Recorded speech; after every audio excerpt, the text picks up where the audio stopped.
Today we are going to discuss about mitochondria, about its semi-autonomous nature, as well as their endosymbiotic theory of mitochondrial origin.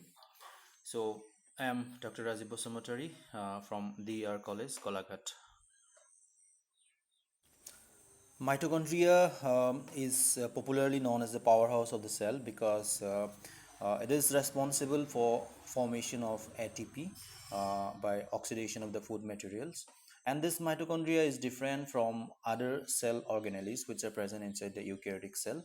Um, they have quite different characteristics, and one of that characteristics is that they have double membrane. That means they have two lipid bilayers, outer membrane and inner membrane. And in the interior part of the mitochondria, they have their own DNA, which is a circular DNA like the prokaryotes, as well as ribosomes, which are 70S ribosomes, which are found in prokaryotes.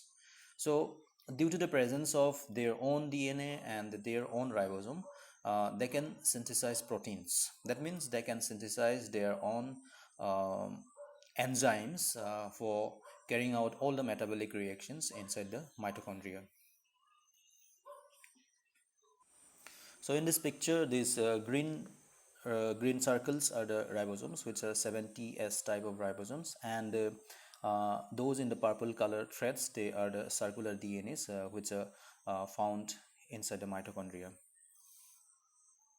So the presence of their own DNA and their own ribosome, um, it gives mitochondria a special status. That means since they can synthesize their own protein, so that is why they in most of the time they do not have to depend on the nucleus and cytoplasm for their enzymes or for their proteins.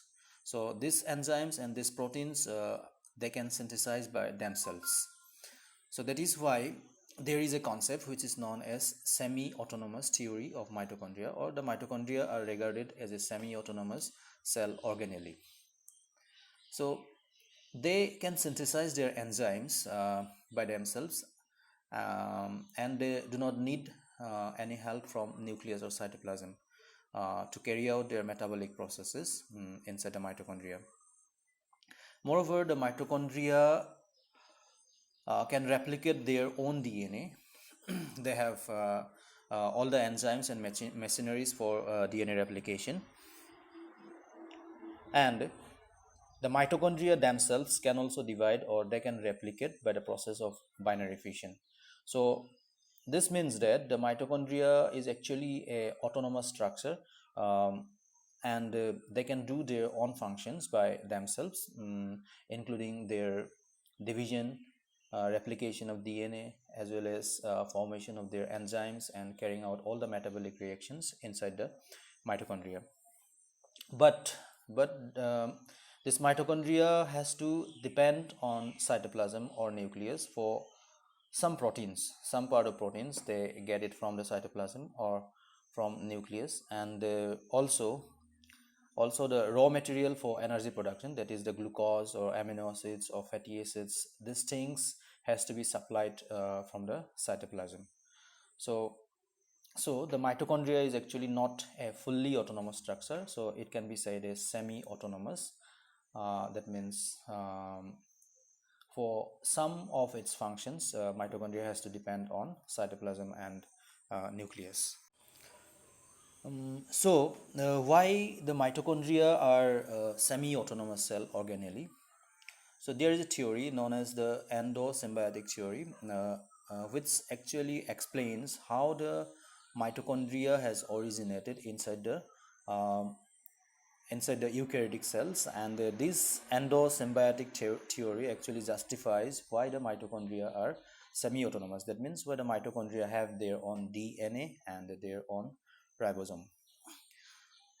Actually, there are two cell organelles in the eukaryotic cells, that is mitochondria and chloroplast. So these two cell organelles are semi-autonomous cell organelle. That means they have their own DNA, their own ribosome, and they do not fully depend on the cell. That means they are semi-autonomous. So the endosymbiotic theory, it states that some of the cell organelles in eukaryotic cells were once prokaryotic microbes or bacteria, and they are the mitochondria and the chloroplast. So according to endosymbiotic theory, the mitochondria and chloroplast are were actually bacteria, were actually the bacteria, and they have been originated, or they are integrated inside the eukaryotic cell by the process of endosymbiosis. And this endosymbiosis process that took place very during the early stage of evolution of the cell, or when these eukaryotic cells were evolving. At the time, these prokaryotic microbes or the bacteria were incorporated inside the proto-eukaryotic cells as endosymbionts. Those bacteria, those symbiotic bacteria, were alpha proteobacteria and cyanobacteria. Though the alpha proteobacteria, they evolved into mitochondria, and those cyanobacteria which were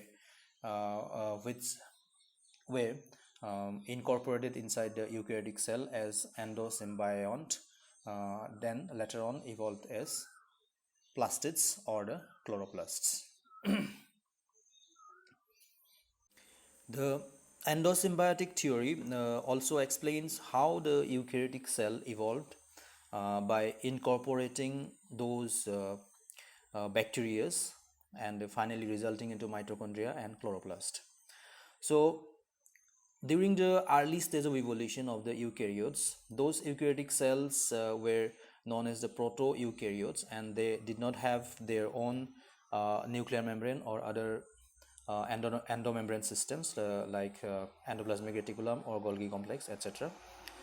So at the first stage, due to the infolding of the plasma membrane in an ancestral prokaryotes, which are known as proto-eukaryote, the endomembrane system that originated, that means due to the infolding of the cell plasma membrane, the nuclear membrane or a membrane was formed around the nucleus, and attached with the nuclear membrane there is the endoplasmic reticulum were formed, and from endoplasmic reticulum the Golgi complex evolved. And this kind of proto-eukaryotic cell, later on they fed on bacteria by the process of phagocytosis, and those cells that fed on those proto-eukaryotic cells that fed on aerobic bacteria, they evolved as mitochondria later on. And those those proto-eukaryotic cells that fed on photosynthetic bacteria, they evolved into chloroplast. And those eukaryotic cells that incorporated those photosynthesizing bacteria, they evolved as a plant cell. And those eukaryotic cells that did not incorporated this photosynthesizing bacteria, they later on evolved as the animal cell. There are various evidences in support of the endosymbiotic theory. The first of such kind of evidence is that the size of the mitochondria and chloroplast are approximately the same size as prokaryotic cells. Then second evidence is that the mitochondria and chloroplast both have their own DNA, and their DNA is organized in a circular chromosome like typical prokaryotic genome, and their genomes contain genes that are very similar that are found in the prokaryotic cells. The next evidence is that mitochondria and chloroplast both have their own ribosome, and which is 70S type. That means like bacteria. Eukaryotes have the 80S type of ribosome. So only the prokaryotes or bacteria have 70S type of ribosome. So that means the mitochondria and chloroplast are also having 70S type of bacteria. That means mitochondria and chloroplast resembles much to the bacteria. The mitochondria and chloroplast, they reproduce by binary fission. That is the process that prokaryotes use to reproduce. Means the bacteria they use to reproduce this process of binary fission. So mitochondria and chloroplast, they also reproduce or they also multiply by this process of binary fission. So that means mitochondria or chloroplast, they resemble with the bacteria. So one more important evidence is that the mitochondria and chloroplast both can live outside cell also. If you maintain the mitochondria in a culture medium, they can grow like bacteria or they even multiply in the culture medium. The membrane composition of mitochondria or the chloroplast is more similar in composition to the prokaryotic membrane or the bacteria.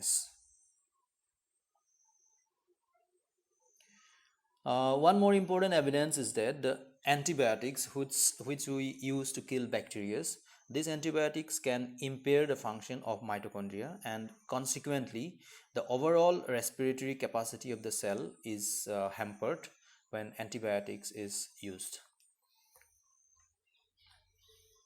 So all these evidences suggest that mitochondria and chloroplasts are more close to bacteria than the eukaryotic cell. So thank you.